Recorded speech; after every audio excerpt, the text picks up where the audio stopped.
साल 2017 में इथियोपिया के राजनेता टेड्रोस WHO के डायरेक्टर जनरल बनने वाले पहले अफ्रीकी नागरिक बने।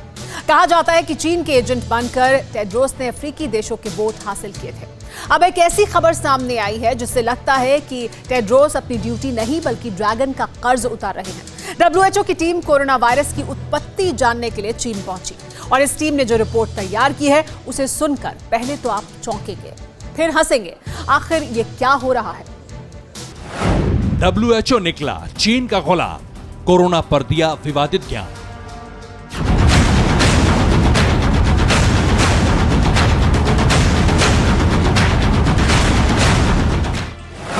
जांच रिपोर्ट के नाम पर भद्दा मजाक, टेड्रोस बेनकाब, जिनपिंग की बची नाक।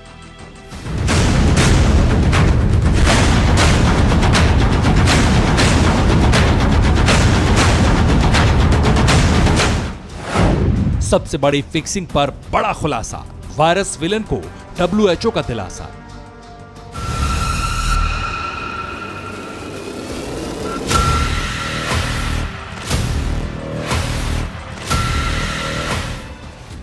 चीन और उसकी शैतान चौकड़ी को छोड़कर दुनिया भर के देशों के दबाव में विश्व स्वास्थ्य संगठन यानी WHO ने चीन में जाकर कोरोना वायरस और वुहान लैब के रिश्ते की जांच शुरू की।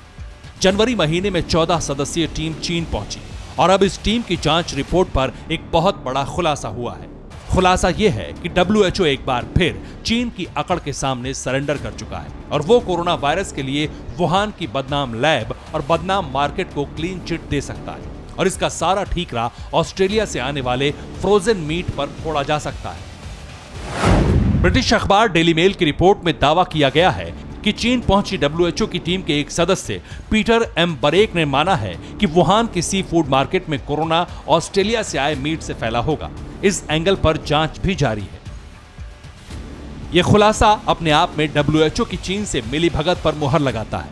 कोरोना साजिश चीन की है, ये कई ग्लोबल रिपोर्ट्स में सामने आ चुका है, लेकिन WHO अपने आका को पाक साफ साबित करने के लिए अब इतना नीचे गिर चुका है कि उसे वायरस का निवाला बन चुके 23 लाख से ज्यादा लोगों की कुर्बानी की भी फिक्र नहीं रही।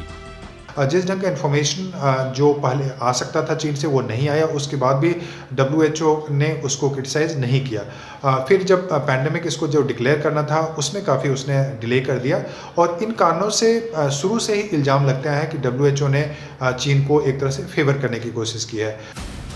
WHO के गुनाह सिर्फ यहीं तक सीमित नहीं है।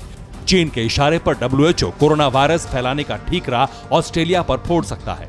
वही ऑस्ट्रेलिया जिसने चीन से खुल्लम खुल्ला ट्रेड वॉर छेड़ रखी है, वही ऑस्ट्रेलिया जिसने सबसे पहले WHO और यूनाइटेड नेशंस में कोरोना को लेकर चीन की भूमिका की जांच करने की मांग की थी।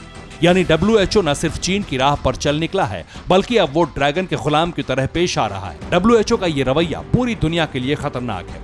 चीन हमेशा एक तरह से जो इन्वेस्टिगेशन है उसको रोकने की कोशिश की, उसको जो सही इन्फॉर्मेशन देना चाहिए था उसको देने की कोशिश नहीं की और चीन हमेशा एक कॉन्स्पिरेसी थ्योरी एक तरह से एक बढ़ाने की कोशिश की, जिसमें चीन बताता है कि वो जो कोरोना वायरस का ओरिजिन है वो चीन से नहीं है, वो कहीं किसी दूसरे देश है। कभी ऑस्ट्रेलिया में बोला जाता है, कभी इटली या दूसरे देशों में बोला जाता है। तो यह एक तरह से बहकाने की कोशिश हो रही है जो कि चीन अपने जो पूरी प्रोपेगेंडा जो मशीनरी है उसके माध्यम से कर रहा है। साल 2020 की शुरुआत में ही कोरोना के कहर की खबरें सामने आनी शुरू हो गई थी। फरवरी में कोरोना ने यूरोप में महाविस्फोट कर दिया था, लेकिन WHO को कोरोना को महामारी घोषित करने में 11 मार्च तक का समय लगा। इसके पीछे भी चीन है। चीन को कोरोना वायरस के बारे में सब कुछ पता था। वो नवंबर और दिसंबर 2019 से ही वायरस से लड़ रहा था, लेकिन उसने ये जानकारी दुनिया से छिपाई। WHO ने शी जिनपिंग के इस गुनाह को भी ढक लिया। दुनिया के मुल्कों के लिए ये गठजोड़ खतरनाक है। WHO और चीन का डर्टी नेक्सस ब्रेक करना बहुत जरूरी है, वरना वायरस विलेन की वायरस साजिश का विस्तार होता रहेगा और दुनिया का सबसे बड़ा स्वास्थ्य संगठन उस साजिश पर पर्दा डालता रहेगा। Bureau report, TV9 Bharatvarsh. News top 9 रोज सुबह 7 बजे और शाम 7 बजे सिर्फ TV9 भारतवर्ष पर।